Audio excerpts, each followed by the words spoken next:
Jasmine Johnson stands humiliated in the first-class cabin of Atlantic Airways Flight 327. Tears welling in her eyes as flight attendant Rebecca Matthews loudly orders her to return to economy. The cabin falls silent as a distinguished man in a tailored suit enters and asks, "Is there a problem with my daughter?" Before we dive into this incredible story, let me know where you're watching from in the comments. If you believe in standing up against injustice, hit that like button and subscribe to our channel for more powerful stories that expose sex, the reality many people face every day. Now let's see what happens when assumptions and prejudice collide with unexpected consequences. Jasmine Johnson was having the best week of her young life. At 16, she had already accomplished what many adults only dream of. Her revolutionary algorithm for predicting weather pattern changes had earned her a spot at the National Youth STEM Competition in San Francisco. The Stanford University-hosted event was the most prestigious gathering of young scientific minds in the country, and Jasmine had beaten out thousands of applicants nationwide to secure one of just 50 spots. The morning of her departure from Atlanta had been a whirlwind. Her mother, Dr. Kimberly Johnson, a renowned neurosurgeon, had an emergency surgery scheduled and couldn't drive her to the airport. Her father, Marcus Johnson, had been mysteriously unavailable too, citing an unavoidable business commitment. It was unusual for both her parents to miss such a momentous occasion, but Jasmine understood the demands of their careers. They had raised her to be independent after all. "You've got this baby girl," her father had said during their goodbye call. "Text me when you land. I've arranged a little surprise for your journey." That surprise, Jasmine discovered at check-in, was a first-class ticket to San Francisco instead of the economy seat she had expected. She stared at the boarding pass in disbelief. "Is there some mistake?" she asked the check-in agent. The agent smiled. "No mistake. The reservation was upgraded this morning. Looks like someone wants you to travel in style." Jasmine immediately texted her father. "First class, Dad, that's too much." His reply came seconds later. "Nothing but the best for my brilliant daughter. Enjoy every minute. You've earned it." The Johnson family had means. Her parents had worked impossibly hard to build their careers, but they weren't flashy about it. Marcus had grown up in a working-class neighborhood in Detroit before putting himself through business school. Kimberly was the daughter of Jamaican immigrants who had worked 3 jobs to support her education. They had instilled in Jasmine the value of humility and the importance of being judged by her character and achievements, not by material possessions or status. As she made her way through security and toward her gate, Jasmine felt a mixture of excitement and nervousness. This would be her first time flying alone, her first time in first class, and her first national competition. She had deliberately dressed for comfort in her favorite well-worn jeans, Stanford hoodie, a gift from a campus tour last year, and clean but scuffed sneakers. Her curly hair was pulled back in a simple ponytail, and she wore no makeup. Travel days were long enough without having to worry about appearances. When the gate agent announced priority boarding for first-class passengers, Jasmine gathered her carry-on backpack and laptop case. As she approached the gate, she noticed a few curious glances from other first-class passengers, mostly older business people in suits. She felt immediately self-conscious, but reminded herself that her ticket was as valid as anyone else's. "Boarding pass, please, the gate," agent said with a practiced smile. Jasmine handed over her phone with the digital boarding pass displayed. The agent scanned it, her eyebrows lifting slightly. "Enjoy your flight, Miss Johnson," she said, returning the phone. As Jasmine made her way down the jet bridge, she mentally rehearsed what she would say to the judges at the competition. Her research could have real-world applications for communities vulnerable to extreme weather events, particularly low-income neighborhoods that often suffered the most during natural disasters. She was so absorbed in her thoughts that she barely registered the slight change in the flight attendant's expression as she stepped onto the plane. "Welcome aboard," said the attendant, a blonde woman whose name tag read Rebecca Matthews. Her smile tightened as her eyes moved from Jasmine's face to her casual clothes, then to the first-class boarding pass on her phone.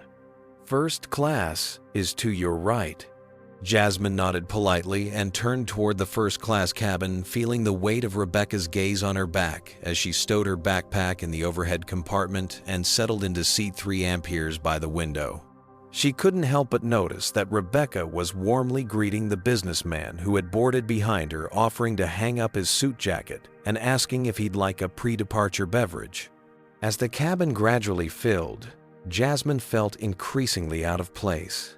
She was the only teenager, the only black person, and certainly the most casually dressed passenger in the premium cabin.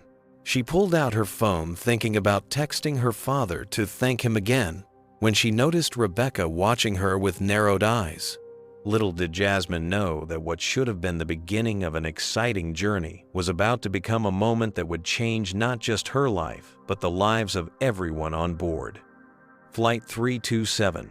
Rebecca Matthews had been a flight attendant with Atlantic Airways for 15 years.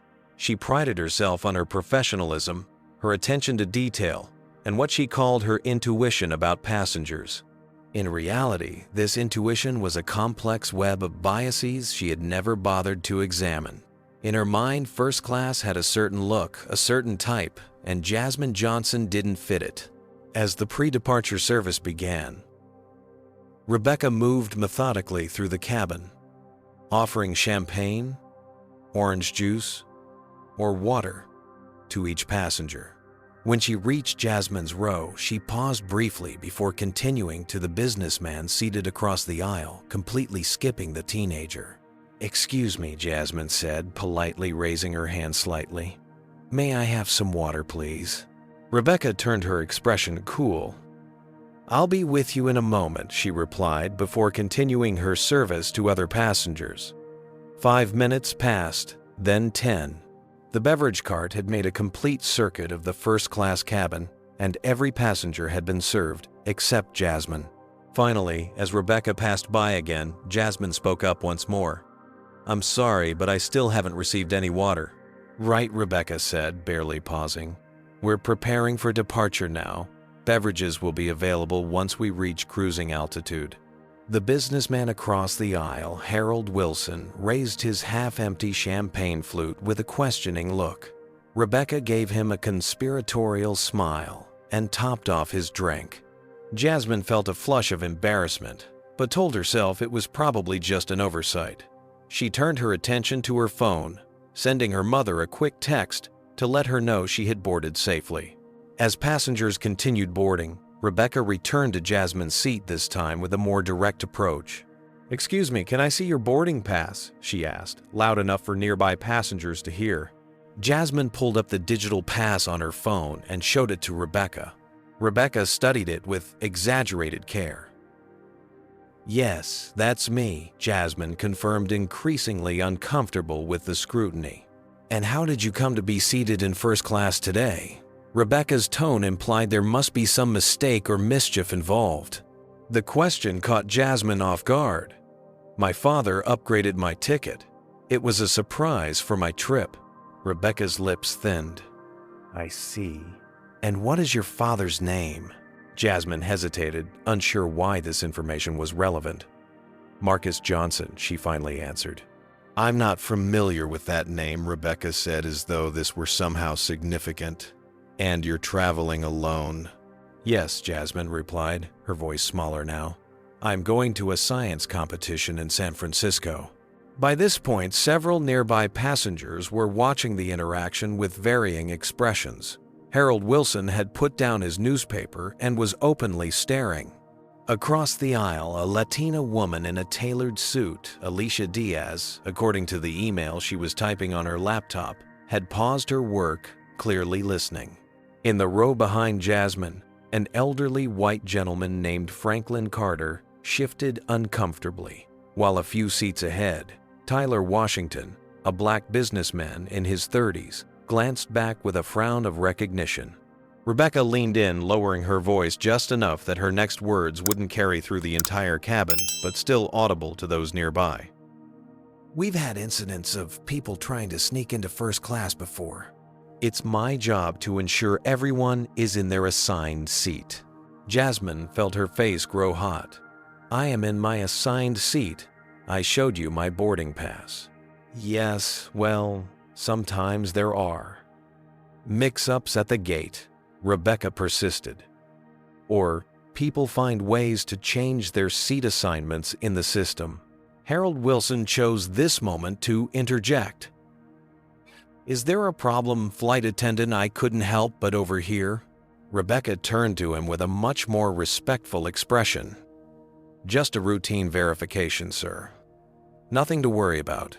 Well, I have to say, Wilson continued, looking at Jasmine with undisguised suspicion. It does seem unusual. Perhaps she wandered in from coach and got confused. I did not. Jasmine protested, her voice rising slightly despite her best efforts to remain calm. This is my assigned seat. My father purchased this ticket. Rebecca straightened up. I think it would be best if you return to your original seat in economy until we can sort this out. But I don't have an economy seat, Jasmine insisted, pulling up her boarding pass again. Look, it says 3 amperes, first class. Young lady, Rebecca said, her voice hardening, if you can't provide adequate verification that you belong in this cabin, I'll have to ask you to move to an available seat in economy, or I'll need to call our security. Officer. Alicia Diaz finally spoke up. Excuse me, but I don't understand the issue. She's shown you her boarding pass. What more verification could you possibly need? Rebecca barely glanced at Alicia. Ma'am, I'm handling this situation according to company protocol. And what protocol is that exactly? Alicia pressed. Harassment based on appearance. Rebecca's face flushed. I'm simply doing my job. If you have concerns about how I perform my duties, you're welcome to contact customer service after the flight. She turned back to Jasmine, who sat frozen, her hands gripping her phone so tightly her knuckles had paled. Now, as I was saying, you need to gather your belongings and move to economy, or I'll be forced to call security and you may be removed from the flight entirely. Jasmine felt the weight of every eye in the cabin. This wasn't the first time she'd faced prejudice, but it had never been so public, so humiliating. She thought of her parents, of what they would do in this situation. Her mother would stand her ground. Her father would remain dignified, but firm. I have a valid ticket for this seat, she said, her voice surprisingly steady despite the tears threatening to spill.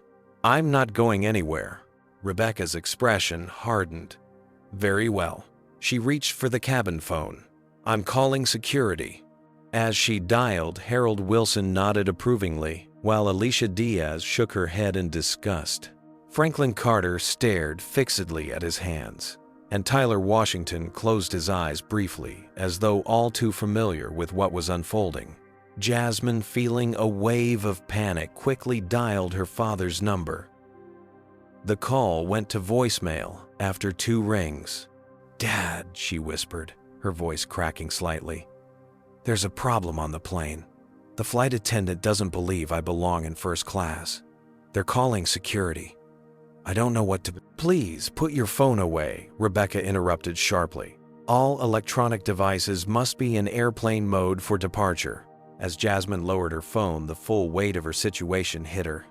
Alone, disbelieved, and about to be forcibly removed from a seat she had every right to occupy, all because she didn't fit someone's image of who belonged in first class. Alicia Diaz had been watching the situation unfold with growing indignation. As the chief marketing officer for a Fortune 500 tech company, she was no stranger to being underestimated or out of place in predominantly white male spaces. She had fought her way up from a childhood in East Los Angeles to Stanford and then Harvard Business School, battling stereotypes and microaggressions at every step. This is completely unacceptable, she said, standing up from her seat. I've been flying first class with Atlantic Airways for years, and I've never seen anyone subjected to this kind of scrutiny. Rebecca barely acknowledged her. "Ma'am, please return to your seat. This doesn't concern you." "It absolutely concerns me," Alicia replied firmly. "As a frequent flyer who spends thousands with your airline, I'm witnessing discrimination in real time, and I won't be silent about it." Rebecca's expression flickered momentarily before she reasserted her professional mask. "This isn't about discrimination. It's about security and proper verification." "Then verify my boarding pass too," Alicia challenged. "Or his," she added, pointing to Harold Wilson. "Why is she the only one being questioned?" Wilson puffed up defensively. "Now see here, I'm a platinum executive member with over 2 million miles. The flight attendant knows me." "She doesn't know me," Alicia countered, "yet she didn't question my right to be here. What's the difference, I wonder?" The question hung in the air, its implication crystal clear. 2 rows behind them, Franklin Carter shifted uncomfortably in his seat. At 78, the retired federal judge had seen enough in his lifetime to recognize injustice when it was happening right in front of him. He had presided over civil rights cases in the 72nds and 82nds, and while he liked to believe America had made progress, moments like this reminded him how far the country still had to go. He should say something he knew.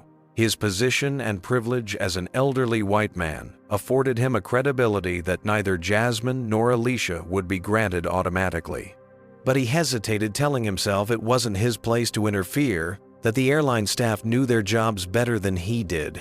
Even as these rationalizations ran through his mind, he recognized them for what they were, the same excuses that had allowed injustice to persist throughout history. The uncomfortable truth was that he was tired.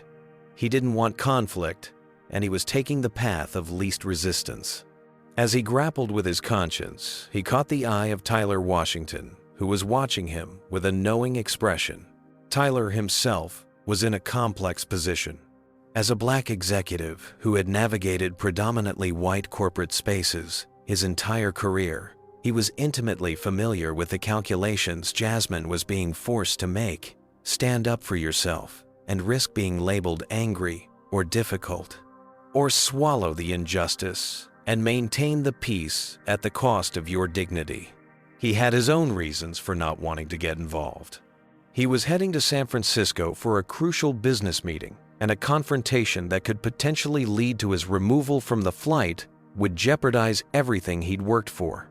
Yet watching this young girl being humiliated stirred something deep within him, a responsibility to the next generation to ensure they wouldn't have to face the same battles he had. Meanwhile, whispers were spreading throughout the cabin. Some passengers kept their heads down, pretending not to notice. Others watched openly, their expressions ranging from discomfort to curiosity to outright enjoyment of the drama. A few had begun surreptitiously recording the incident on their phones. "I'm telling you," Harold Wilson said loudly, to no one in particular, "I've seen this before. People trying to scam their way into upgrades. They think the rules don't apply to them." His comment seemed to embolden a couple of other passengers who nodded in agreement.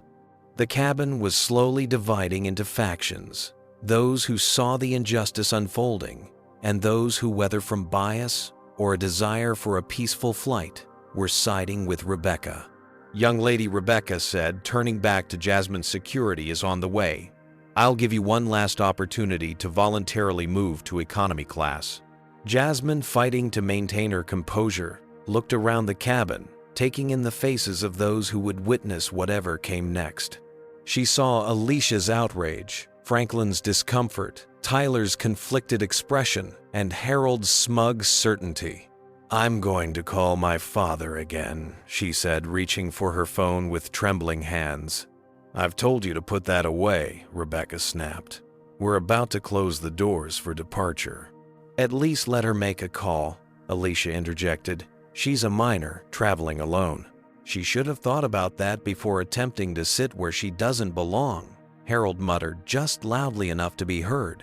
Alicia turned on him. "And where exactly do you think she belongs, sir?" The tension in the cabin was palpable as the confrontation escalated. Jasmine, caught in the middle, felt smaller by the second. She had spent years being the only black girl in advanced placement classes, academic competitions, and science fairs. She had developed a thick skin and learned to let her achievements speak for themselves. But nothing had prepared her for this public humiliation, for being made to feel like an intruder in a space her father had legitimately paid for her to occupy. As Rebecca spoke quietly into the cabin phone summoning security, Jasmine sent a quick text to her father. "Dad, emergency. Being kicked out of first class. Flight attendant doesn't believe my ticket is real. Please, call the airline." The message sent just as Rebecca turned back to her. "Security will be here momentarily. I suggest you gather your belongings now to avoid further embarrassment." Tyler Washington finally spoke up. "I'd like to see your supervisor before any passenger is removed from this flight." Rebecca's expression tightened. "Sir, with all due respect, this isn't your concern. It became my concern when you began targeting a minor, traveling alone," Tyler replied calmly but firmly. "I'd like to speak with the captain or your supervisor before this goes any further." As these words hung in the air, the cabin door reopened and a security officer stepped into the aircraft. The confrontation was about to reach its breaking point, and no one, not Jasmine, not Rebecca, not any of the witnesses, could predict what would happen next. James Peterson had been working as a flight security officer for Atlantic Airways for nearly 8 years. At 45, the former police officer had seen his share of disruptive passengers, drunken businessmen, and entitled travelers. When he received the call about a situation in first class, he'd expected another intoxicated passenger refusing to comply with mask regulations or someone trying to smoke in the lavatory. He hadn't expected to find a teenager at the center of the commotion. "What seems to be the problem here?" he asked, addressing Rebecca rather than Jasmine. Rebecca straightened her uniform jacket. "This young woman cannot adequately verify her right to be in first class. I believe she may have snuck in from economy or manipulated her boarding pass. She's been uncooperative and disruptive." Jasmine opened her mouth to protest, but Alicia Diaz spoke first. "That is absolutely false. I've witnessed this entire interaction, and this young lady has been nothing but polite while being subjected to blatant discrimination." James's gaze moved between them, assessing the situation. "Let's keep things calm," he said, his tone measured. "Miss, can I see your boarding pass, please?" Jasmine held out her phone once more, her hand still trembling slightly. "Here, it clearly shows seat 3 amperes, first class." James examined the digital pass, then looked back at Rebecca. "The boarding pass appears valid. What's the issue?" Rebecca lowered her voice, though not enough to prevent those nearby from hearing. "Look at her. Does she look like she belongs in first class? No luggage dressed like that. Something's not right, and it's my responsibility to ensure the security of this cabin." The implication hung in the air, unmistakable in its meaning. It wasn't about the boarding pass at all. It was about who Jasmine was, or rather who Rebecca perceived her to be, based on her age, her race, and her casual attire. James hesitated, glancing around at the other passengers. The situation was deteriorating rapidly, and he was acutely aware that whatever decision he made would be scrutinized not just by those present, but potentially by his supervisors later. The easiest path would be to remove Jasmine one passenger's inconvenience versus delaying an entire flight. "Miss," he said, finally, turning back to Jasmine, "while your boarding pass appears valid, perhaps there was a misunderstanding or system error. For now, would you be willing to move to an available seat in economy to allow the flight to depart on time? We can sort this out properly once we're airborne." Alicia immediately stood up again. "Absolutely not. This is outrageous. I'm recording this entire incident, and I will be sending it directly to your corporate headquarters." She had indeed pulled out her phone and was openly filming now. Harold Wilson scoffed loudly. "Oh, for heaven's sake, just move the girl and let's get on with it. Some of us have important meetings to get to." Tyler Washington stood as well. And some of us believe that treating people with basic dignity is more important than making our meetings on time. The cabin had erupted into a flurry of whispers and exclamations. Several passengers in economy, curious about the delay, had gathered near the divider to peer into the first-class section. The confrontation had become a spectacle. Rebecca's face was flushed with anger and embarrassment. What should have been a routine departure had spiraled completely out of her control. "James," she said to the security officer, "I need this passenger removed now. She's causing a disturbance that's delaying our departure." James nodded grimly. "Miss, I'm going to have to ask you to come with me. We can discuss this further in the terminal." Tears of frustration and humiliation finally spilled down Jasmine's cheeks. She had done nothing wrong, had broken no rules, yet she was being treated like a criminal. She thought of her parents, of how they had taught her to stand up for herself, but also to recognize when a situation had become unsafe. This felt dangerously close to that line. "Fine," she whispered, reaching for her backpack. "I'll go." As she stood, Alicia reached out and squeezed her arm in a gesture of solidarity. Tyler Washington shook his head in disgust, while Franklin Carter stared fixedly at the floor, shame evident in his posture. Harold Wilson adjusted his tie with a satisfied expression. With as much dignity as she could muster, Jasmine began to gather her belongings, wiping tears from her face. The walk of shame had begun past the judgmental stares, the awkward glances, the pitying expressions. She felt stripped, bare her accomplishments, her intelligence, her very humanity, reduced to nothing in the face of prejudice. She had nearly reached the divider between first class and economy when a commotion at the front of the plane caught everyone's attention. The cabin door had reopened, and a man in an impeccably tailored suit was stepping aboard. Marcus Johnson moved with the confident authority of someone accustomed to command. His presence immediately altered the energy in the cabin. The captain himself had come to greet him at the door, an unusual courtesy that didn't go unnoticed by the passengers. "Mr. Johnson, this is unexpected. Is there something we can help you with?" the captain asked. "I received a concerning message from my daughter," Marcus replied, his voice carrying clearly through the now silent cabin. "She's on this flight." His gaze swept the cabin until it landed on Jasmine standing frozen in the aisle, with tear tracks on her face, security officer beside her. In an instant, his expression transformed from concern to cold fury. "Jasmine, what's happening here?" he asked, striding toward her. Before she could answer, Rebecca stepped forward, her customer service smile firmly in place. "Sir, I'm afraid you'll need to deplane immediately. We're preparing for departure, and—" Marcus cut her off with a raised hand. "I'm not going anywhere until I understand why my daughter is in tears and apparently being removed from a seat I personally paid for." Rebecca's smile faltered. "Sir, there was some question about the validity of her ticket and you determined my daughter was somehow not entitled to sit in first class." Marcus finished for her. "On what basis exactly?" The silence that followed was deafening. Everyone in the cabin knew the answer, but no one dared speak it aloud. Marcus reached into his jacket pocket and withdrew a business card, handing it to Rebecca. "I'm Marcus Johnson, Chief Executive Officer of Atlantic Airways. This is my 16-year-old daughter, Jasmine, who is traveling to a national science competition representing some of the brightest young minds in this country. Now, would someone like to explain to me why she's being treated like a criminal on my airline?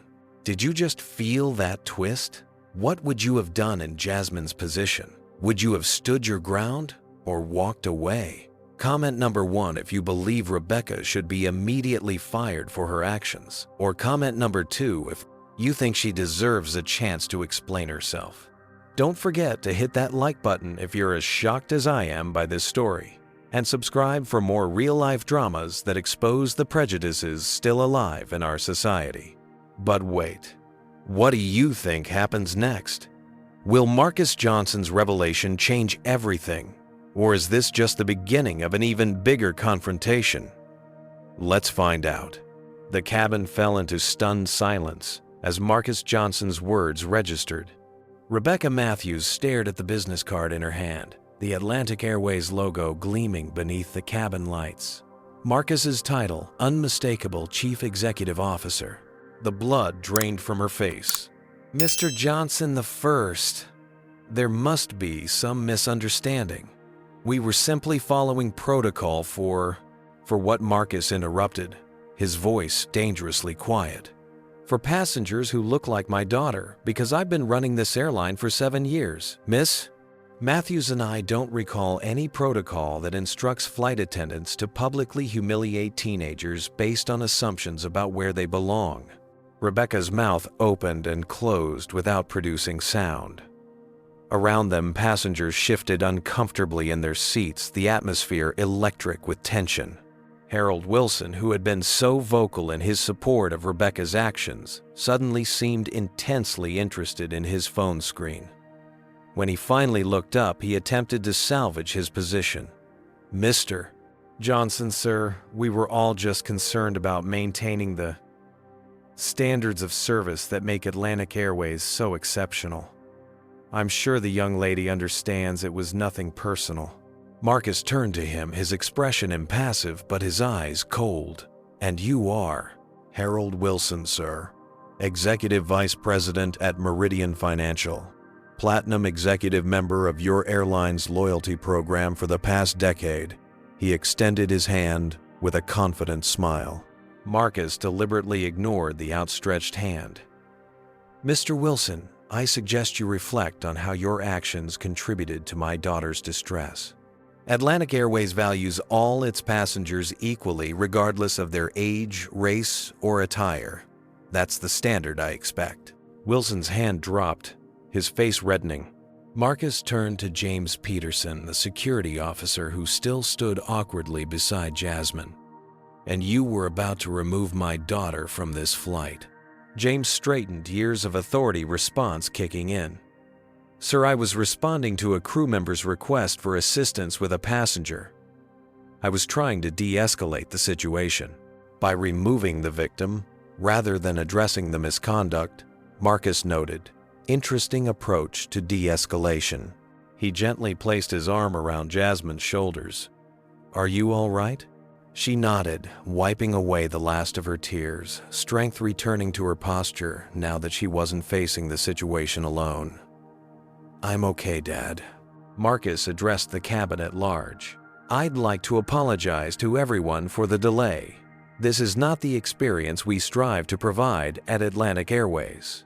Then, in a lower voice to Rebecca, may I see your employee ID, please? Rebecca's hand trembled as she unclipped the ID from her uniform and handed it over. Marcus studied it briefly, then pulled out his phone. Karen, it's Marcus. I need you to connect me with Thomas Reynolds immediately. Yes, the Director of Flight Services. I'm on Flight 327, and we have a situation that requires his attention. He paused, listening. Yes, I understand he's in a meeting. Interrupt it. While they waited, Alicia Diaz approached. Mr. Johnson, I'm Alicia Diaz, CMO at Horizon Tech. I witnessed the entire incident and have most of it recorded. Your daughter conducted herself with remarkable poise under incredibly difficult circumstances. You should be very proud. Marcus nodded gratefully. Thank you, Miss Diaz. I appreciate your speaking up for Jasmine when I couldn't be here. Across the aisle, Franklin Carter finally found his voice. Sir, I should have said something sooner. I'm Franklin Carter, retired federal judge. What happened here was wrong, and my silence made me complicit. I'd be willing to provide a formal statement about what I witnessed. That would be helpful, Your Honor. Thank you, Marcus replied, just as his call connected. Thomas Marcus Johnson here. I'm currently on Flight 327 out of Atlanta, where I just witnessed my daughter being racially profiled and nearly removed from first class by one of your flight attendants, despite having a valid ticket. He listened briefly. Yes, that's correct. I'll need a replacement attendant for this flight, and I want Miss Matthews on administrative leave pending a full investigation. Another pause. 20 minutes is acceptable. Thank you. He ended the call and turned to Rebecca. A replacement flight attendant will be here shortly. In the meantime, please gather your belongings and wait in the terminal. Someone from HR will contact you today. Rebecca's professional facade crumbled entirely. Mr. Johnson, please, this is a terrible misunderstanding. I've been with Atlantic Airways for 15 years with an impeccable record. I would never discriminate against a passenger based on race Marcus finished for her, and yet that's precisely what every witness in this cabin observed you doing. Actions have consequences, Miss Matthews. As an employee wearing our uniform, you represent everything this airline stands for, or in this case, everything it stands against. Harold Wilson, sensing the shift in power dynamics, attempted once more to align himself with the winning side. Absolutely disgraceful behavior, he muttered loudly. I was just about to say something myself. Tyler Washington, who had been quietly observing, couldn't contain a short, sardonic laugh. Were you now Mr. Wilson Strange? Since just minutes ago you were suggesting she had scammed her way into first class. Wilson's face flushed crimson. Now see here, that's a gross mischaracterization of... I recorded that part too, Alicia interrupted, holding up her phone, along with several other choice comments you made. By now, passengers from economy had gathered near the divider, many filming the unfolding drama. The story was already spreading through the aircraft, whispers and shocked expressions cascading from row to row like a wave. Marcus assessed the situation, then made a decision. Miss Matthews, you'll be escorted off the aircraft now. Mr. Wilson Atlantic Airways will be reviewing your status in our loyalty program.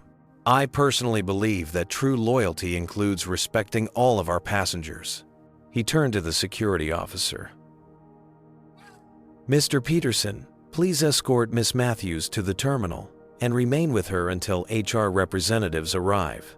As Rebecca gathered her belongings, her movements mechanical and her expression stunned, Marcus addressed the cabin once more. Ladies and gentlemen, I apologize again for the delay. A new flight attendant will be joining us shortly, and we'll be on our way to San Francisco as quickly as possible.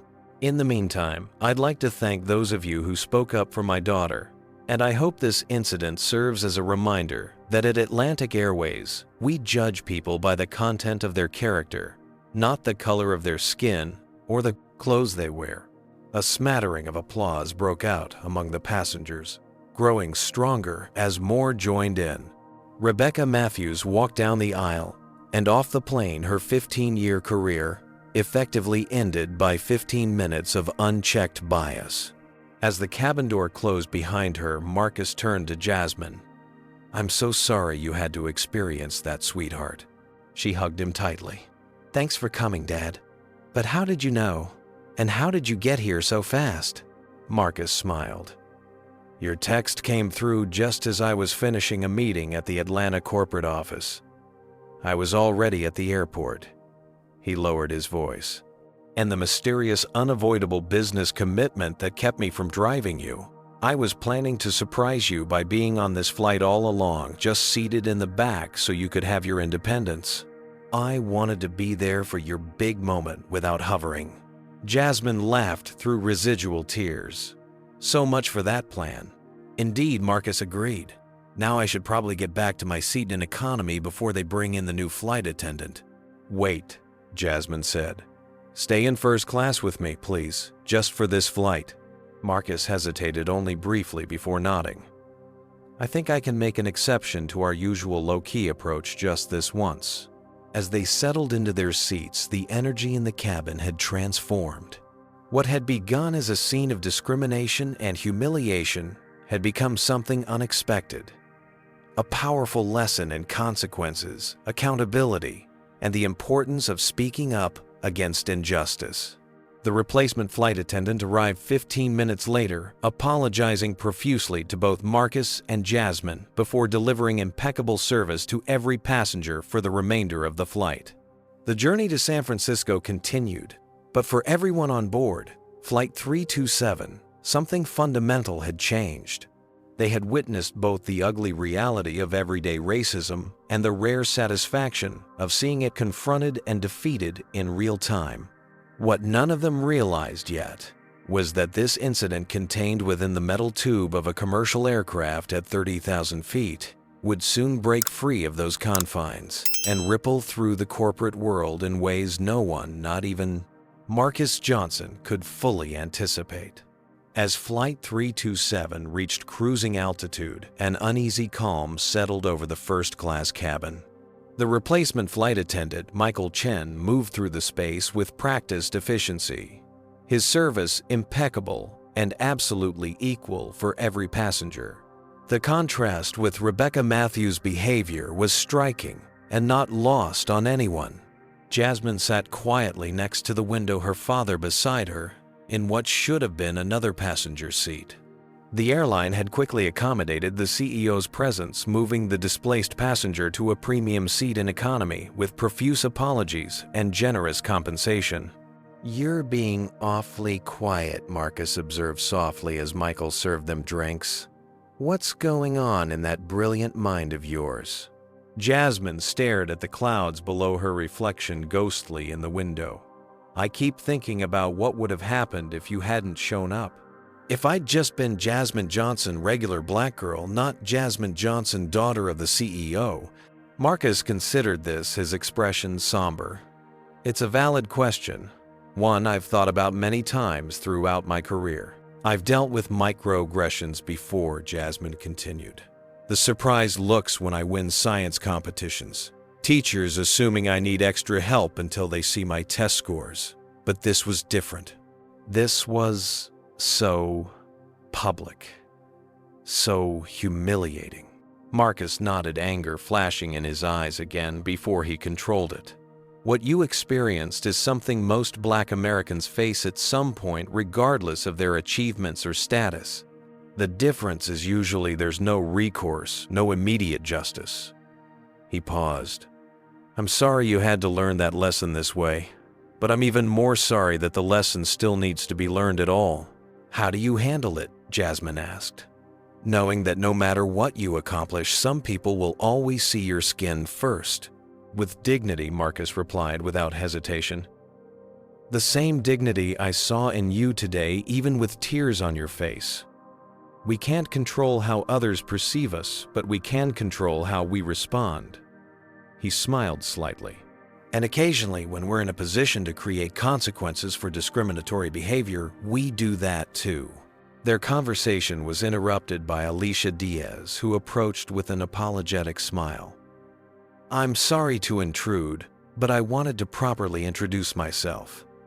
She extended her hand first to Jasmine, then to Marcus. "What happened today was inexcusable, and I admire how you both handled it." "Thank you for speaking up," Marcus replied. "Too often these incidents go unchallenged because bystanders stay silent." Alicia nodded. "I've been that silent bystander before, and I've been the person nobody stood up for. Neither feels good." She turned to Jasmine. "I couldn't help overhearing that you're heading to a science competition. What's your field?" Jasmine's expression brightened. "Computational meteorology. I've developed an algorithm that can predict extreme weather patterns in vulnerable communities with greater accuracy than current models." "That's incredible," Alicia said, visibly impressed. "I started my career in environmental science before transitioning to tech. The applications for that kind of algorithm could be life-saving." "That's the goal," Jasmine replied. "After Hurricane Maria hit Puerto Rico, I realized how much more devastation affects low-income communities and how earlier warnings could help." They fell into a conversation about data modeling and predictive analytics, Jasmine's earlier distress, temporarily forgotten in her enthusiasm for her work. Marcus watched with pride, content to let the two connect. A few rows ahead, Tyler Washington had been observing the interaction. After several minutes of internal debate, he rose from his seat and made his way to where they Saturday. "Excuse me," he said, addressing both Marcus and Jasmine. "I wanted to apologize for not speaking up sooner. I should have said something the moment I saw what was happening." Marcus assessed him thoughtfully. You did speak up eventually. That's more than most. Tyler shook his head. Not soon enough. I was calculating the professional risk to myself if I got involved in a confrontation that could delay my flight and make me miss my meeting. His expression was heavy with self-recrimination, the exact kind of calculation I promised myself I'd never make again when I reached a position of influence. He reached into his jacket pocket and pulled out a business card, handing it to Jasmine. Tyler Washington, VP of Operations at Kinetic Solutions. If you ever need anything, a mentor, an internship, someone to talk to about navigating spaces that weren't built for people who look like us, please don't hesitate to reach out. Jasmine accepted the card with a smile. Thank you, Mr. Washington. Tyler, please, he insisted, then glanced at Marcus. You've raised an impressive young woman, Mr. Johnson. Her composure under fire speaks volumes. As Tyler returned to his seat, the conversation in the cabin gradually resumed its normal volume, though the subject matter had decidedly shifted. Passengers were discussing what they had witnessed, debating the appropriate consequences, reflecting on similar incidents they had seen or experienced. What had been a routine first-class cabin had transformed into a space for uncomfortable but necessary conversations about race and privilege. Meanwhile, Harold Wilson sat in increasingly uncomfortable isolation. Other passengers had subtly shifted away from him, leaving an empty seat on either side. His attempts to engage his neighbors in conversation were met with polite but curt responses before they turned away. The social consequences of his behavior were immediate and unambiguous. After nearly an hour of this treatment, Wilson finally gathered his courage and approached Marcus and Jasmine. He cleared his throat awkwardly. Mr. Johnson, Miss Johnson, he began, his usual confidence notably diminished. I want to express my sincerest apologies for my role in what transpired earlier. My comments were inappropriate and unthinking. I hope you can forgive this lapse in judgment. The apology was perfectly worded but utterly devoid of genuine understanding. It was the practiced contrition of a man accustomed to smoothing over social faux pas with well-chosen phrases. Marcus studied him for a long moment. Mr. Wilson, I appreciate you coming over here, but I'm curious. Are you sorry for what you said, or sorry that you said it to the CEO's daughter? Wilson blinked, rapidly caught off guard by the directness of the question. Of course, the behavior itself was inexcusable, regardless of who.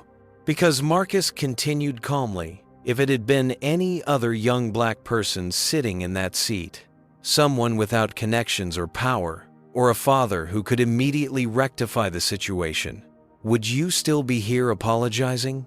Or would you simply have gone about your days satisfied that the natural order had been restored when they were removed from a space you didn't believe they belonged in? Wilson's mouth worked soundlessly for a moment. That's not fair. I'm not a racist. I simply thought. That's the problem, Mr. Wilson. You didn't think. You saw a young black person in first class and automatically assumed they didn't belong there. That's the definition of prejudice. Marcus's tone remained measured, educational rather than accusatory. I'm not interested in performative apologies. I'm interested in changed behavior. So, perhaps instead of seeking absolution from us, you might spend this flight reflecting on the assumptions you make about people based solely on their appearance. Wilson stood frozen, clearly unaccustomed to being spoken to this way. Finally, he managed a stiff nod before retreating to his seat, his face flushed with embarrassment and indignation. As the flight continued, Marcus excused himself to make several phone calls from the galley area, speaking in low, intense tones.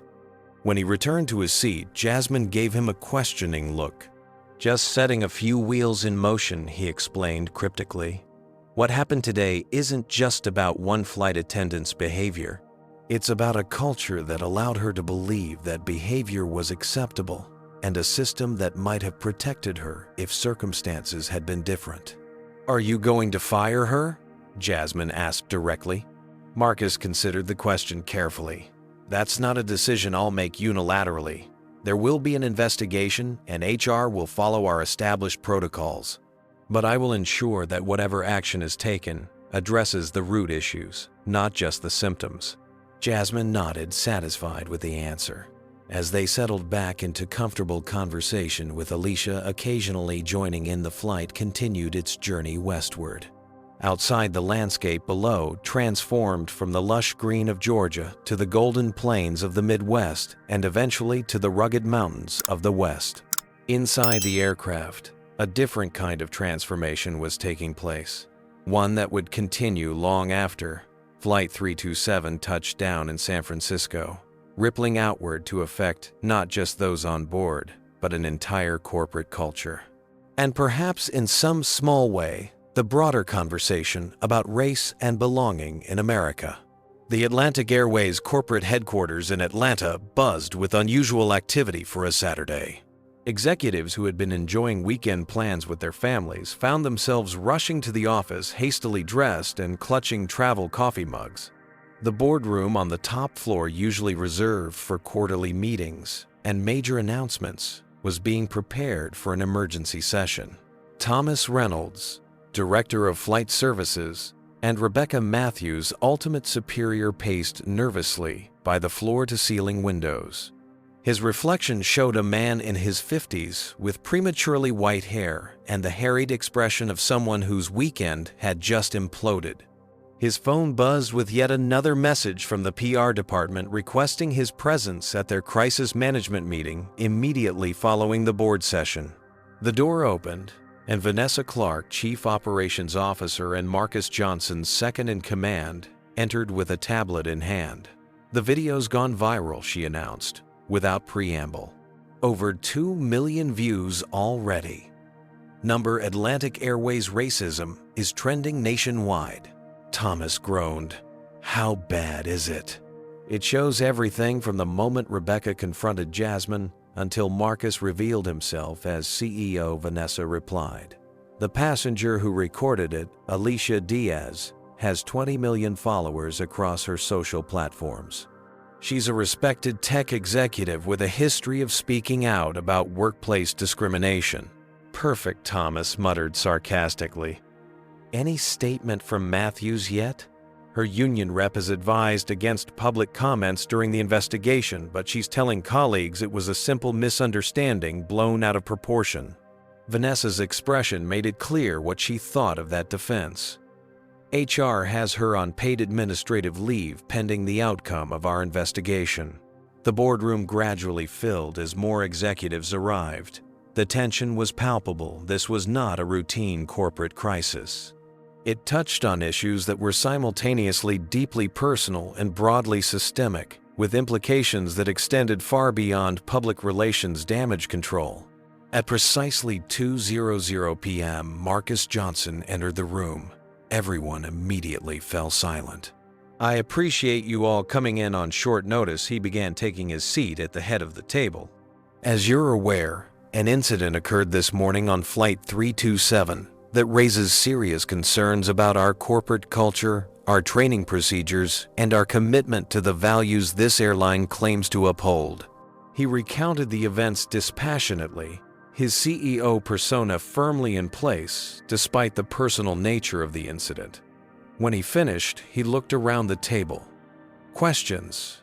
Angela Patel, Chief of Human Resources, spoke first.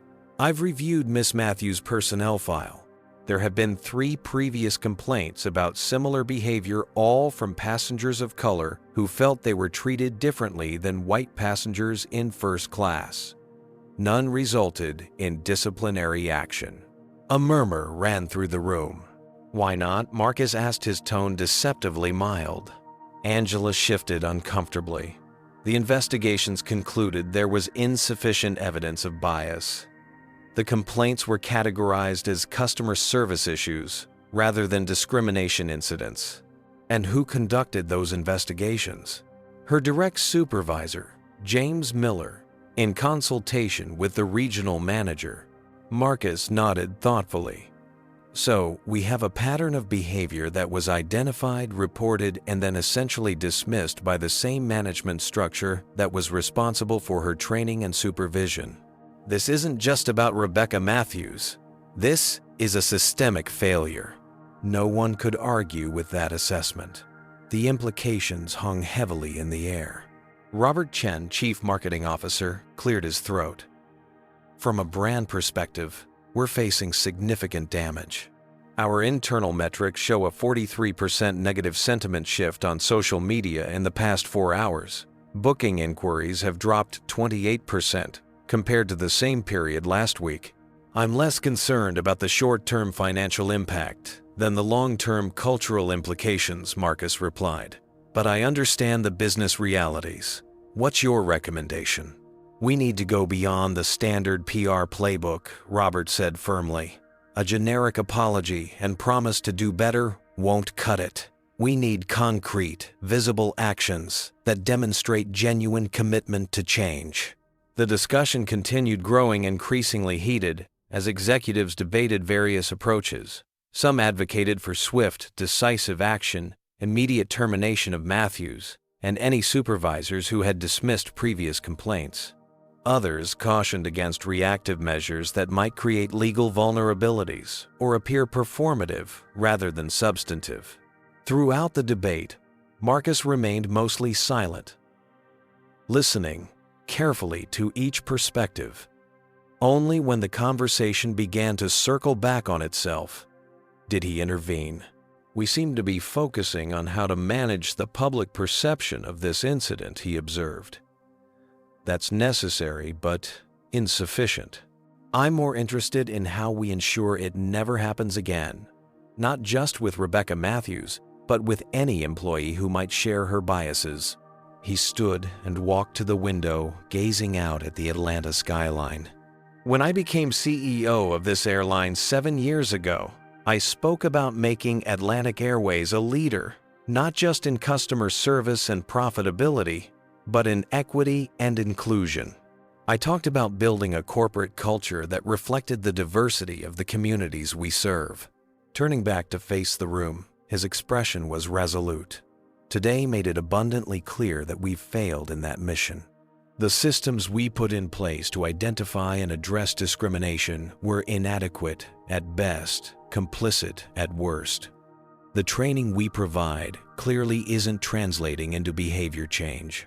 And most concerning of all, an employee felt comfortable enough in her bias to publicly humiliate a teenager based solely on assumptions about where she belonged. The room fell silent, the truth of his words impossible to deny. So Marcus continued, instead of asking how we manage this crisis, I want us to ask a different question. How do we transform this moment into meaningful, lasting change? For the next 3 hours, the executive team grappled with this challenge. By the time they emerged, they had outlined a comprehensive approach that went far beyond damage control. It included a top-to-bottom review of hiring, training, and complaint resolution procedures, the formation of a diversity and inclusion task force with real authority, revised metrics for measuring and rewarding inclusive behavior, and significant changes to leadership in key departments. As the meeting dispersed, Marcus remained behind with Vanessa Clark. There's one more issue we need to discuss, he said, pulling up an email on his tablet. Harold Wilson. Vanessa raised an eyebrow. The passenger who backed Matthews. The same. He's executive vice president at Meridian Financial, one of our largest corporate clients. Their employees take over 10,000 flights with us annually, worth approximately $30 million in revenue. Ah, Vanessa said, understanding immediately. And I'm guessing he's none too pleased about being publicly called out by the CEO. His company has already reached out through back channels, Marcus confirmed. They're suggesting this was all an unfortunate misunderstanding and hoping we can move forward constructively without any unnecessary complications. Meaning they want us to pretend it never happened. Vanessa translated. Exactly. The question is, do we prioritize $30 million in revenue, or do we stand by the principles we just spent 3 hours discussing? Vanessa didn't hesitate. If we cave on this, every word we said in that boardroom becomes meaningless. Marcus smiled slightly. That's why you're my COO. Draft a response, making it clear that while we value Meridian's business, we expect all passengers to treat our staff and fellow travelers with dignity and respect. Include the video link with a timestamp of Wilson's specific comments and copy their chief diversity officer and board chair. You know they might pull their business, Vanessa warned. They might, Marcus acknowledged. Or they might realize that having an executive who makes blatantly discriminatory comments on camera represents a significant liability for them as well. He shrugged. Either way, we'll know exactly how committed they are to the diversity pledges on their website. As Vanessa left to draft the email, Marcus looked once more at the Atlanta skyline. The city below was a complex tapestry of communities, histories, and ongoing struggles for equality. As a black man who had risen to lead a major corporation, he was acutely aware of both how far America had come and how far it had yet to go. Today's incident with Jasmine had made the abstract personal in a way that cut deep, but it had also created an opportunity to transform Atlantic Airways from a company with diversity statements into one with truly inclusive practices. The path forward wouldn't be easy or comfortable, but it was necessary. His phone chimed with a text from Jasmine, landed safely in SF. Already met 2 other black girls in the competition. How are things in Atlanta? Marcus smiled as he typed his response. Challenging but productive. Making changes that should have happened long ago. So proud of you. Knock 'em dead tomorrow. He put the phone away, gathered his papers, and headed for the door. The work was just beginning. 3 months after the incident on Flight 327, Alicia Diaz found herself back in Atlanta, this time by invitation. She stepped into the renovated training center at Atlantic Airways headquarters, impressed by the transformation. What had once been a sterile corporate space was now filled with interactive exhibits chronicling the airline's history, including its failures and lessons learned. Miss Diaz, welcome, called a familiar voice. Marcus Johnson approached with an extended hand. Thank you for making time in your schedule to join us today. After what happened, I couldn't say no to your invitation, Alicia replied, shaking his hand firmly, though I'll admit I was surprised to receive it. Marcus gestured toward the training room, where dozens of Atlantic Airways employees from flight attendants to executives were gathering. We're implementing comprehensive bias training across the entire organization. But I didn't want theoretical workshops led by consultants who've never experienced discrimination firsthand. I wanted real stories from real people. Alicia nodded in understanding. And you thought my perspective would be valuable. Your video forced us to confront uncomfortable truths, Marcus said frankly. But more importantly, your willingness to speak up in that moment, to be an active bystander rather than a passive observer, exemplifies exactly what we're trying to teach. They entered the training room where Alicia was introduced as the day's guest speaker. For the next hour, she shared her experiences as a Latina executive navigating predominantly white corporate spaces, including the subtle and not-so-subtle discrimination she had witnessed and experienced. The employees listened with rapt attention, many nodding in recognition of situations they had observed or endured themselves.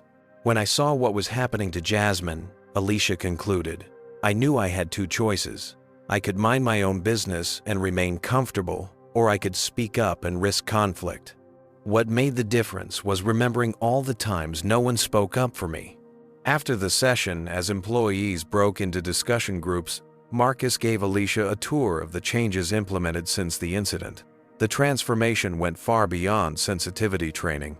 Atlantic Airways had established a diversity advisory board with real authority to review policies and practices. Alicia was surprised to learn she had been unanimously selected as its chairperson. "We need outside perspectives," Marcus explained as they walked through the operations center. "People who will hold us accountable rather than protect the status quo."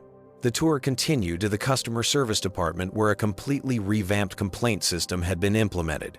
Discrimination complaints were now routed directly to a specialized team with expertise in bias incidents, bypassing the traditional hierarchy that had buried previous reports. "What about Rebecca Matthews?" Alicia finally asked the question that had been on her mind since arriving. Marcus's expression turned somber. "She was terminated after our investigation confirmed a pattern of discriminatory behavior. But we also held her supervisors accountable for ignoring previous complaints. 3 management-level employees were either reassigned or let go." They paused at a window overlooking the tarmac where planes bearing the Atlantic Airways logo took off and landed in a carefully choreographed dance. "The easy part was firing one flight attendant," Marcus continued. "The harder part has been examining the culture that enabled her behavior and the systems that protected her. That's the work that matters, and it's ongoing." Across town in a modest apartment, Rebecca Matthews sat at her kitchen table staring at her laptop screen. The past 3 months had been the most difficult of her life. After her termination, she had become briefly infamous, her face and name appearing in news stories and social media posts across the country. She had received hate mail, lost friends, and found herself essentially unhireable in the airline industry she had dedicated her adult life to. The experience had forced her into painful self-reflection. Initially defensive and convinced she had been scapegoated, Rebecca had gradually come to recognize the biases that had informed her actions that day and throughout her career. The realization was humbling and deeply uncomfortable. On her screen was a draft of a public apology she had been working on for weeks, addressed to Jasmine Johnson specifically, and to all passengers she had ever made feel unwelcome more broadly.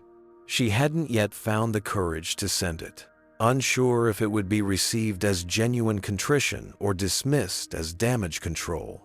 A notification popped up on her screen, an email from a diversity education nonprofit where she had applied for a volunteer position sharing her experience as a case study in unconscious bias. The subject line read, "Application status accepted." Her hand trembled slightly as she opened it.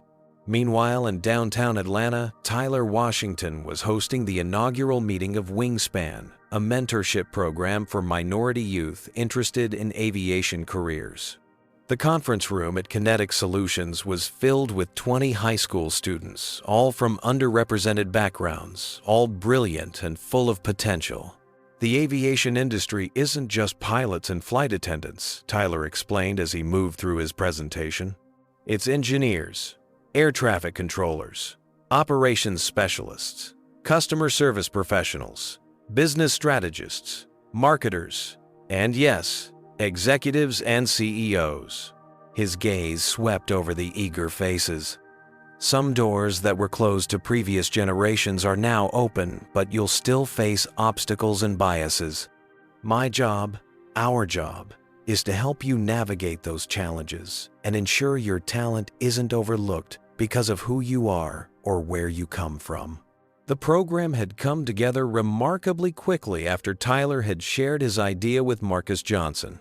Atlantic Airways had immediately signed on as the primary sponsor, providing funding, internship opportunities, and access to facilities and professionals throughout the organization. At the back of the room, a special guest observed quietly. Franklin Carter, the retired federal judge who had remained silent during the critical moments of the confrontation with Rebecca, had contacted Tyler after the flight with an unexpected proposition. He wanted to establish a scholarship fund for the program participants. "I spent decades presiding over civil rights cases," he had explained when they met. "I saw systemic discrimination laid bare in my courtroom day after day, and yet when confronted with it in person, I froze. I chose comfort over courage." He had looked at Tyler with eyes clouded by regret, but also determination. "I can't change what I did, or rather what I failed to do on that flight. But I can help ensure that the next generation has more courage than I did." The scholarship fund now had over $3 million in capital, ensuring that finances would never be the barrier, preventing these young people from pursuing their dreams in aviation. As the session wrapped up, Tyler noticed one student hanging back, seemingly hesitant to leave. He approached the young man with a friendly smile. "Something on your mind, David?" David shuffled his feet. "Mr. Washington, I wanted to say thank you. Before this program, I didn't know anyone who looked like me in the aviation industry. I didn't think there was a place for someone like me." Tyler placed a hand on the teenager's shoulder. "There's not just a place for you, David. There's a need for you. This industry, like every industry, is stronger when it includes diverse perspectives and experiences." Later that evening in a San Francisco hotel ballroom, Harold Wilson stood uncomfortably at the periphery of a networking reception. The past months had been professionally devastating for him as well. After Alicia Diaz's video went viral, his comments had been clearly audible and immediately identifiable. Meridian Financial, horrified by the potential damage to their reputation, had placed him on administrative leave pending an investigation. That investigation had revealed a history of complaints from minority colleagues about Wilson's dismissive behavior and subtle undermining tactics. 2 female executives had specifically cited instances where Wilson had taken credit for their ideas or excluded them from critical meetings. The resulting report had led to his termination for violation of the company's code of conduct. Now, 6 weeks later, he was attending this finance conference in a desperate attempt to rebuild his network and find a new position. But word had spread throughout the industry, and he found himself repeatedly snubbed by former colleagues and potential employers alike. As he nursed a drink in the corner, he overheard 2 executives nearby discussing Atlantic Airways' transformation and its ripple effects through the corporate world. Johnson turned a PR nightmare into a masterclass in corporate responsibility, one was saying. Their stock is up 12% since they implemented those changes. It's forcing everyone to take a hard look at their own houses, the other agreed. Our board just approved a complete overhaul of our D&I initiatives based on their model. Wilson drained his glass, bitter realization washing over him. While he had lost everything because of his behavior that day, Atlantic Airways had emerged stronger than ever. The irony was not lost on him as he slipped out of the reception unnoticed and unmissed. Back in Atlanta, as dusk fell over the city, Marcus Johnson sat in his home office, reviewing the day's reports. The transformation at Atlantic Airways was gaining momentum with measurable improvements in employee satisfaction, particularly among minority staff. Passenger surveys showed increased confidence in the airline's commitment to equitable treatment. Industry publications had begun citing their approach as a potential model for other corporations facing similar challenges.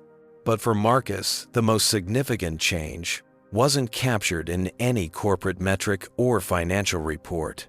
It was in the message he had received from Jasmine earlier that day, a photo of her with a group of young Black and brown students she had mentored through her new organization, Elevate STEM, which focused on supporting minority students interested in science and technology. "Look what grew from that terrible day," her text read.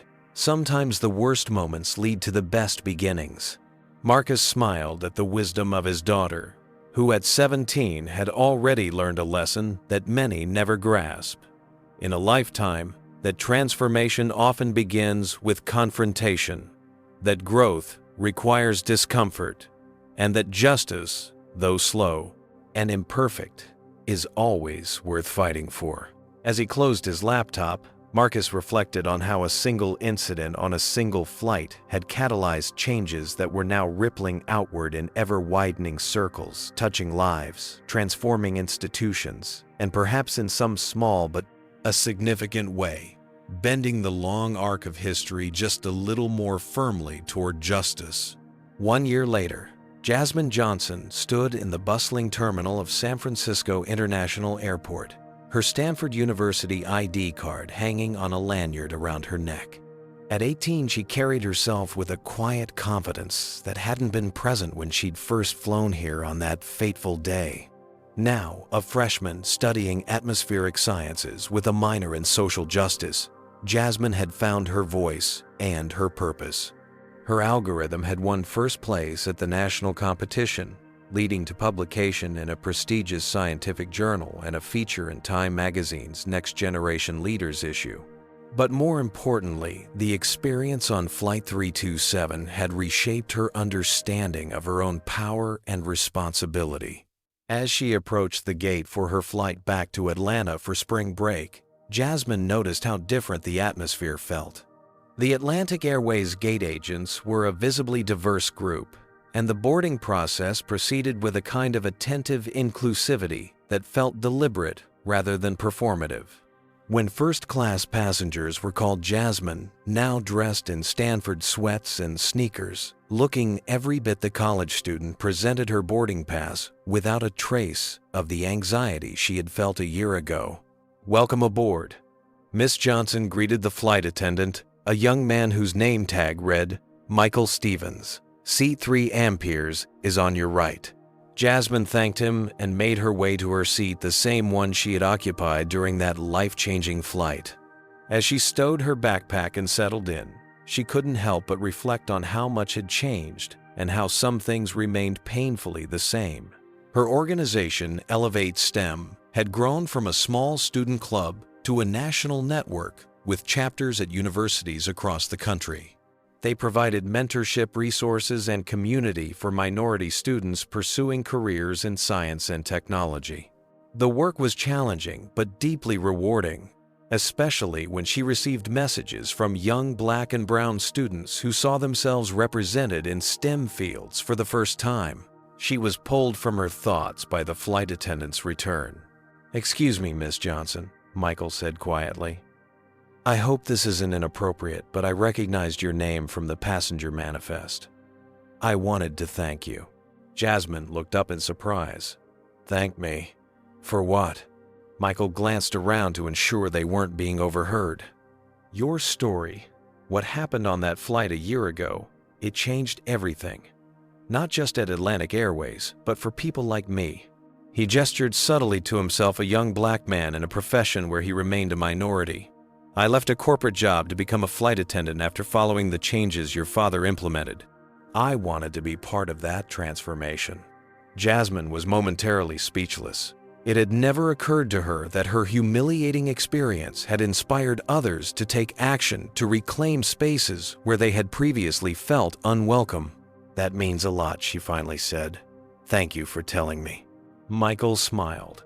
"Thank you for standing your ground that day. It mattered more than you know." With that, he continued his pre-flight duties, leaving Jasmine to absorb this unexpected perspective on what had happened. As the cabin filled, Jasmine noticed a young Latina girl, perhaps 14 or 15, being directed to a middle seat in economy by her mother. The girl looked nervous, clutching her backpack tightly, clearly flying alone for the first time. Without overthinking it, Jasmine stood and approached them. "Excuse me," she said with a warm smile. "I couldn't help noticing this might be your first time flying alone." The girl nodded shyly. "Yes, I'm going to visit my grandmother in Atlanta." "I remember my first solo flight," Jasmine said. "It can be a little intimidating. Would you like to sit in first class? Instead, I can take your seat in economy." The mother looked shocked. "Oh no, we couldn't possibly." "Please," Jasmine insisted. "I've flown this route many times. It would be my pleasure." After some gentle persuasion, the swap was arranged. Jasmine helped the girl, whose name was Isabella, get settled in seat 3 Amperes, explaining the first-class amenities and reassuring her about the journey ahead. "Why would you do this for a stranger?" Isabella asked. As Jasmine prepared to move to economy, Jasmine thought for a moment. "Because a year ago, someone made me feel like I didn't belong in this seat. I want you to know that you belong anywhere your abilities and dreams can take you, first class included." As she turned to leave, her phone rang. It was her father. "Hey, Dad," she answered, moving toward her new seat in economy. "Just checking in before your flight," Marcus said. "Everything okay?" Jasmine smiled. "Better than okay. I just gave up my first-class seat to a young girl who reminded me of myself." There was a brief silence on the line, then a low chuckle. "That doesn't surprise me one bit. You've always had a bigger heart than me." "I learned from the best," Jasmine countered. "How are things at Atlantic?" "Changing," Marcus replied. "Slowly but surely. The new training program has been implemented across all 11,000 employees. Complaints of discriminatory treatment are down 78%, and when they do occur, they're handled completely differently." "And the Diversity Advisory Board?" Jasmine asked. "Alicia Diaz is a force of nature," Marcus said with admiration in his voice. "She's pushed us further and faster than we might have gone on our own. We're not perfect, not by a long shot, but we're moving in the right direction." Any word on Rebecca Matthews? Jasmine had often wondered what had happened to the flight attendant whose actions had set everything in motion. "Interestingly, yes," Marcus replied. "She reached out a few months ago. After a lot of soul-searching, she's become something of an advocate for bias awareness. She gives talks about her experience and what she learned from it." She asked if she could address our new flight attendant training class. "What did you say?" I said yes. Her story, painfully honest about her own failings, has been more effective than a dozen HR presentations could ever be. The final boarding call was announced, prompting Jasmine to wrap up the call. "I should go, Dad. See you in a few hours." "Safe travels, sweetheart. I'm so proud of who you've become." As Jasmine settled into her economy seat, she thought about her father's words. Who she had become was someone who understood both the privilege she held and the responsibility that came with it. Someone who recognized that true change required both speaking truth to power and using whatever power you had to amplify silenced voices. The plane began its taxi toward the runway. From her window seat, Jasmine could see the vast operation of the airport ground crew maintenance team's control tower, all working in coordinated harmony to launch this metal tube into the sky. It struck her as a fitting metaphor for the work of social change. Countless individuals, each playing their part, creating momentum that eventually defied the very gravity of entrenched systems. A year ago, she had boarded a flight as an excited teenager heading to a science competition, only to be confronted with the harsh reality of racism that no amount of academic achievement could shield her from. Today, she was returning home as a young woman with a clearer understanding of both the challenges ahead and her own capacity to meet them. As the plane lifted off, rising above the San Francisco Bay toward the vast expanse of sky, Jasmine felt a sense of possibility that extended far beyond her own journey. The incident that had once brought her to tears had sparked changes that continued to unfold in ways she could never have imagined. She thought of Isabella experiencing her first taste of first-class travel, perhaps having her own assumptions challenged about where she belonged. She thought of Michael Stevens, who had changed careers to be part of a more inclusive airline industry. She thought of her father, who had used his position of power not just to right a personal wrong, but to institute systemic change. Most of all, she thought about her own role in this continuing story. As a Black woman pursuing a STEM career, as the founder of an organization dedicated to lifting others up, as someone who now understood the responsibility that came with having her voice heard, she was part of a much larger transformation than any single flight or incident could encompass. Her phone buzzed with a text from her father. "Let me know when you land safely. Love you."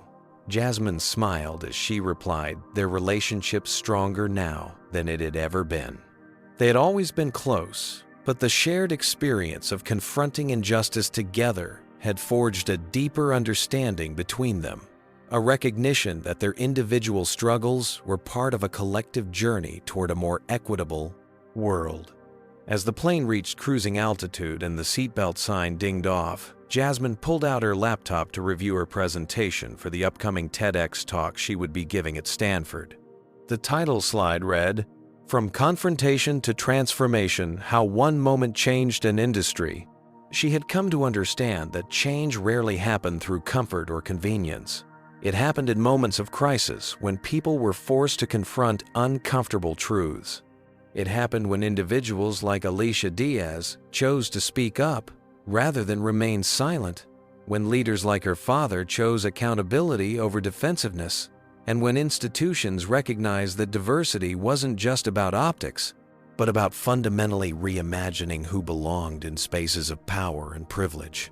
The Atlantic Airways logo on the napkin beside her drink reminded her of how far things had come and how much further there was to go. One airline had changed its practices, but countless other industries remained riddled with the same biases and barriers.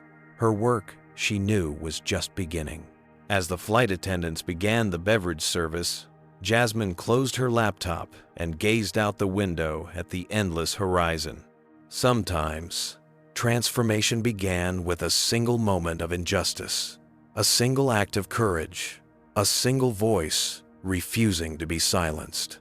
Sometimes it began with tears in a first-class cabin and ended with something much larger, a ripple effect of change that continued long after the initial splash had subsided. For Jasmine Johnson, what had started as a humiliating confrontation had become the catalyst for her life's purpose. And as the plane carried her eastward toward home, she carried with her the knowledge that the most powerful response to discrimination wasn't just resistance, it was transformation. This powerful story reminds us that discrimination often thrives in environments where it goes unchallenged. Rebecca's behavior wasn't an isolated incident, but part of a pattern enabled by flawed systems and silent bystanders. True change requires both individual courage and institutional accountability. Jasmine's experience illustrates how prejudice persists regardless of achievement or status. Even as the daughter of a CEO, she faced discrimination based solely on appearance. Yet the story also demonstrates the transformative power of confronting injustice directly. We see different responses to witnessing discrimination: Alicia's immediate intervention, Tyler's delayed action, Franklin's regretful silence, and Harold's active reinforcement. Each choice had consequences that rippled far beyond that single flight. Most importantly, the narrative shows that authentic transformation isn't about quick fixes or public relations. It requires honest self-examination, structural changes, and ongoing commitment. Atlantic Airways didn't just fire one employee, they rebuilt their entire culture. The story challenges us to consider our own role in situations of injustice. Are we silent observers, active participants, or courageous advocates? Sometimes the most powerful changes begin with the most painful moments, transforming individual trauma into collective progress toward a more equitable world. What moment in your life challenged you to speak up against injustice? Have you ever witnessed discrimination and remained silent, or found the courage to intervene? Your voice matters more than you might realize. Share your experiences in the comments below, and let's continue this important conversation together. Don't forget to hit that like button if this story resonated with you. Subscribe for more powerful real-life stories that highlight important social issues, and share this video with someone who needs this message today. Thank you for watching, and remember, in the face of discrimination, silence is compliance, but courage creates change. Until next time.